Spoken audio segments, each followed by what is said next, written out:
If you're the only one that's wanting to talk and be understood and you're pushing that agenda down your partner's throat, that's not communication. That's power and control. Hi, thank you for coming. Welcome to the Love Shack.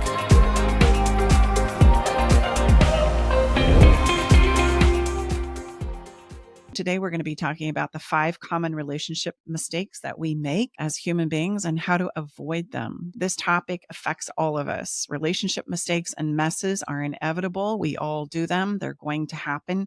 And how we handle them is going to be directly related to whether our relationships are navigating through it or they're breaking down. And we're not just talking about these mistakes. We're also going to help you see and understand how to avoid them as well. And also, I just want to give you this super tip here. These mistakes will happen whether you love your person or not, or they love you. There's a misnomer there that these things won't happen if you really love me and I really love you, right? Or we're soulmates or we're meant to be. And I just want to alert you that yes, they will, because before we fall in love, we're a human being. And one of the most challenging things we wrestle with inside of ourselves is ourselves. We're going to make mistakes. Mistakes are going to happen. Emotional pain is part of the deal.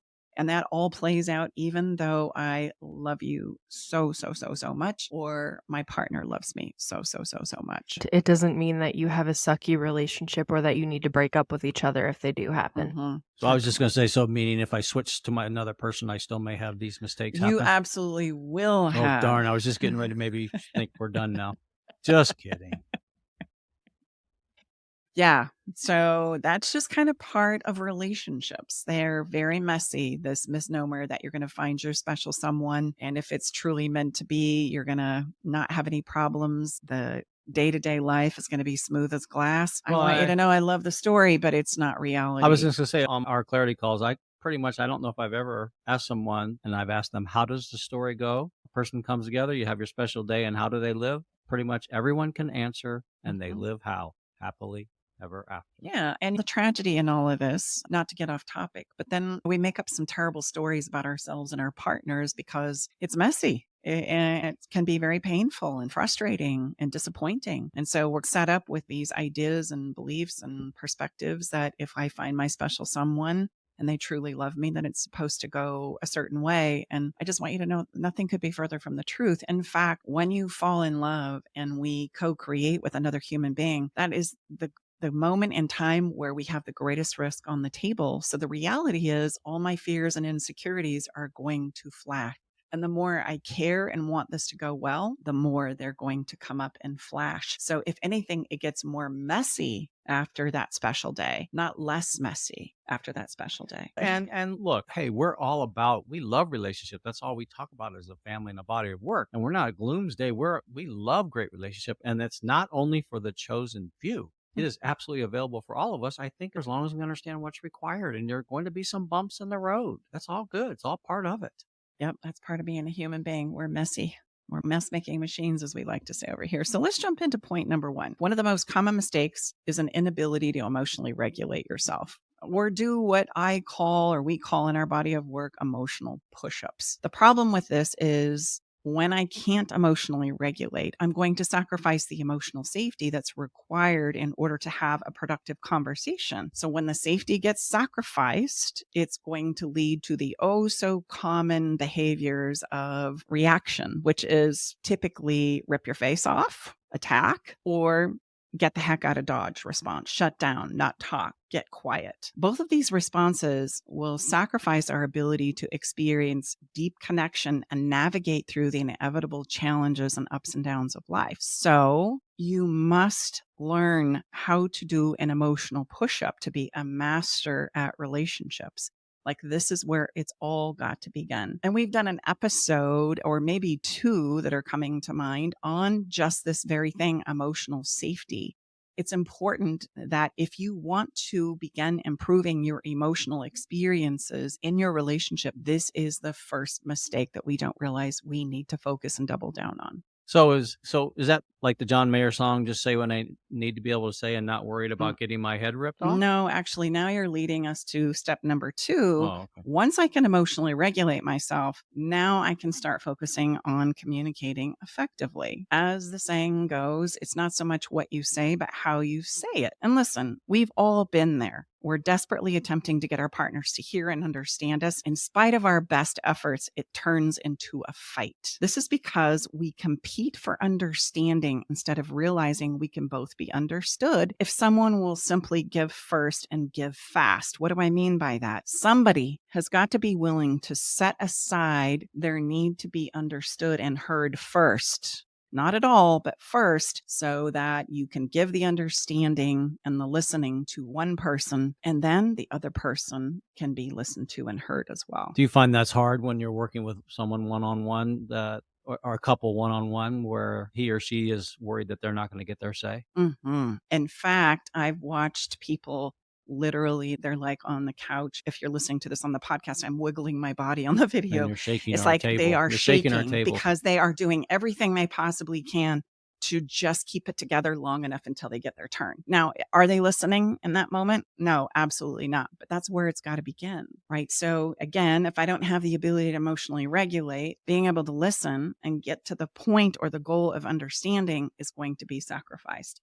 And I've seen this with our clients as well. They sit and they twitch for a minute and then they just can't help themselves. They talk over or they interrupt or they take it off path. They attack, they get defensive. They say things like, that's not how it went down. Oh, now you're lying. No. That's not how it went down. Or, hey, come on, we talked about this. I told you that you were a narcissist, so you need to just come clean. They're needing to be validated and heard so much so, and their inability to emotionally regulate themselves puts them in this place where they're constantly jumping in, talking over, negating, dismissing what's being shared, and the ability to actually understand is gone. So this give first, give fast idea is that I'm willing to set my agenda aside for a moment and just hone in on listening and understanding where you're coming first. And then I'm going to request that you give that back to me, that there's an exchange there, a give and receive there in our communication. And that's really important. So somebody's got to go first. It doesn't mean it's exempt of you being heard and understood. It's just, I'm going to wait my turn. Remember being a kid and not feeling like you're first and you're jumping out of your skin because you want to go first and instead you're in the back of the line. We've got to practice that ability in our communication to say, I relinquish this, you go first, I'll give fast, and then I'm going to anticipate my turn will come as well. I'm going to request that my turn happen So as well. to be fair, so if you give first and give fast, we just want to make sure whoever that's been gifted to then remembers that and then gives that same opportunity back, right? I think Yes. that's where it's like when we ask Give for a and break, we receive. don't ever come back to it, right? Give So and receive. you got to make sure You we can't make be, good on that. if you're the only one that's wanting to talk and be understood and you're pushing that agenda down your partner's throat, that's not communication. That's power and control. That's a process of manipulation, not communication. And there's a big distinction there that you need to be mindful of. And if you find yourself being the person that's doing this right now, then okay, we've got to practice emotionally regulating and literally practice the listening. And how do we do that? We've got a whole episode on that as well. But long story short, it's your ability to not let your brain travel and you start canning a response. It's focusing in on what your partner is saying and asking them questions about that. Because the goal of any communication between lovers is that of understanding where everybody is coming from. Not about what happened, not about what went down, not about the latest quiz or blog article that you read on the internet that basically diagnoses and labels such and so as blah. It's listening. What's coming up for you? Where are you at? How can I help you? How can I support you? Help me understand why this happened. Where are you living? What are you needing from me? Those are all really great questions that we should be asking in the listening position. And then, I know you've got some things to say too. And there will be a moment that will come after the person has been understood that you can then step in and say, I'd like a turn now and I'd like to be heard too. Would you please just listen to me now? There should be a give and receive that is absolutely practiced there. I also want you to know while I'm here that that's how we set it up for a win. And in our video, Rebuild Trust in Our Relationship Now, as well as an episode on podcasts, you can dive deeper into this principle. We do a deep dive into this. Again, before we move on to the next point, I just want to point out the goal of effective communication needs to be seeking the understanding when it comes to communication, not a blame, not the need to be right. This is not communication, it's defensiveness. So make it a habit to check in with and understand your partner's thoughts and feelings, and then request that they give you the same gift back so that somebody can begin the practice of give first, give fast. Well, and I think it's really important to remember genuine curiosity will slow the emotion down. So if we're genuinely curious and we can remember to pause and breathe, slow our brain down, and ask questions in a way that is genuine, going to help our special someone, our husband, our wife, our partner, as well as us. It's just how it works. So we can forget everything. Just remember genuine curiosity. Love it. Our third mistake is holding on to past mistakes. Oh boy. You knew that one was going to be in there, right? Why is that such a problem? Anybody want to chime in? Why is holding on to past mistakes such a problem? Because it keeps us stuck in the past, which, is in the name of the mistake, but also we make decisions based on believing that it's still happening. So if we're obsessed with the past, which, if you are, we're not saying that you're bad or that you are stupid for thinking these things, because it's just natural as a human to want to protect ourselves from past hurts. So we believe that to do that, we have to obsess about the past and monitor the past and bring up the past anytime we're triggered. But what we don't realize is that by doing that, we are acting as though those things are already happening. And that's how we're showing up in our relationship. That's exactly it. As humans, we have this illusion that if we hold on to the past, it will prevent us from having more emotional pain of an unwanted experience. And the reality is, when we hold on to it, it is held as though it's still happening. That's how I remind myself to not let it go. As I obsess about it, I ruminate on it, I continuously remind myself that it happened. And so I refuse to let it go. What we don't realize here is, if you don't forget the past, it has you showing up and living as though it's still happening. And you're going to stack and make decisions on that, just like Brooke said,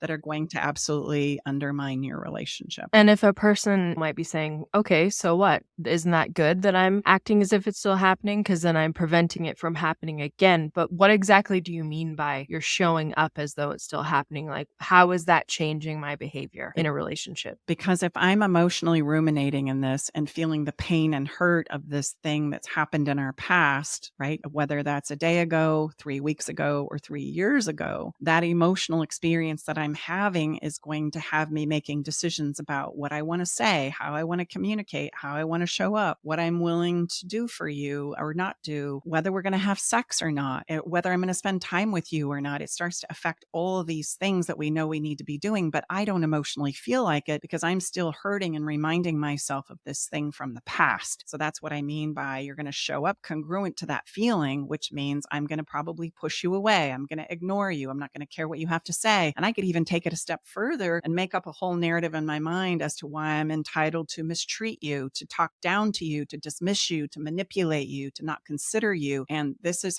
how, it's kind of like a turning of the tables where somebody makes a mistake and now the person that was betrayed or let down or disappointed turns into a monster. And now I'm the one that's breaking the relationship down because I'm unwilling to let the past go. And I'm living as though it's still happening, which is going to emotionally exhaust you as well as allow you to say and do things that do not feel good or congruent around the person that you want to be and the relationship that you want to create. So that's what I mean by you're going to show up as good as you feel. And as you can see, that's not so great. Here's the thing about letting go of the past.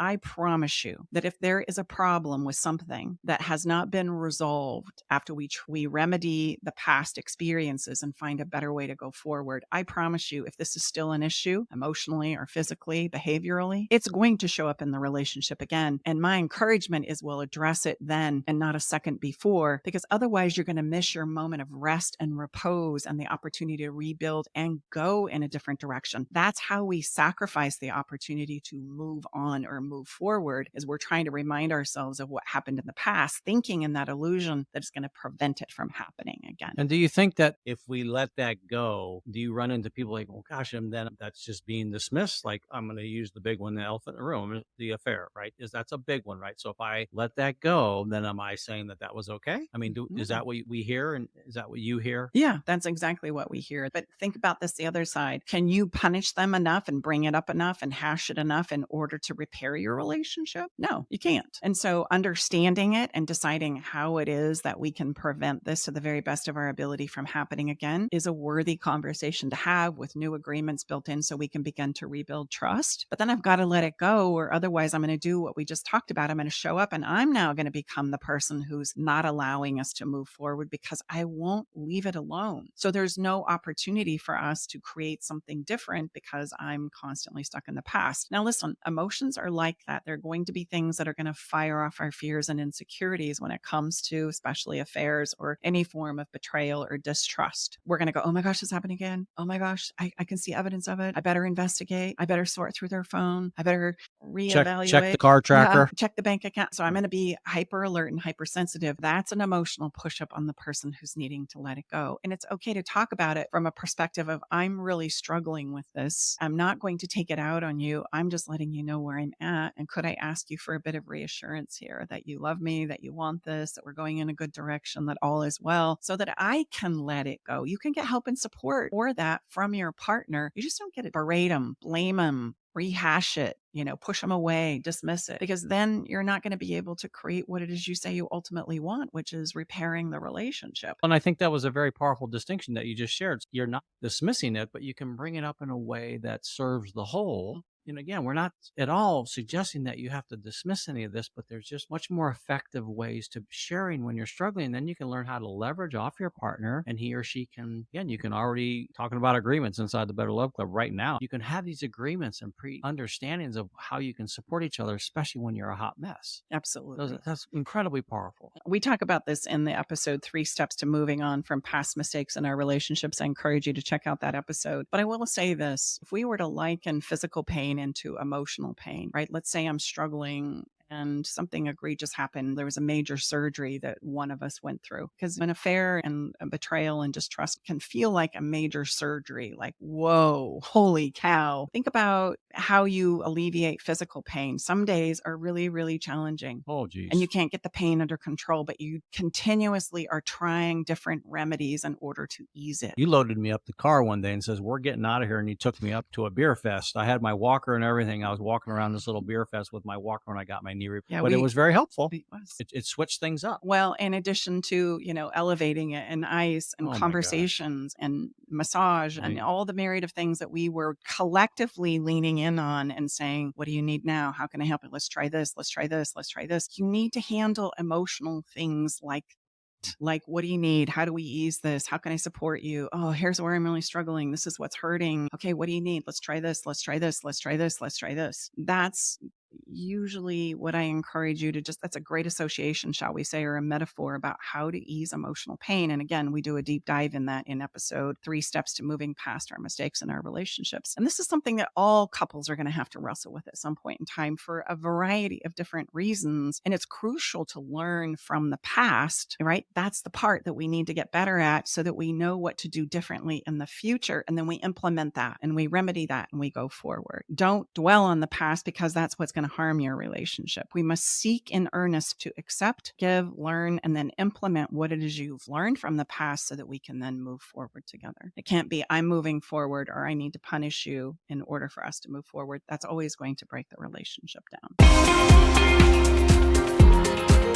All right, it's time to leave the Love Shack. But before we part ways, we want you to know our door is always open, and we'll leave the porch light on, ready to welcome you back whenever you need a dose of relationship wisdom. For more resources and tools, visit us at loveshacklive.com.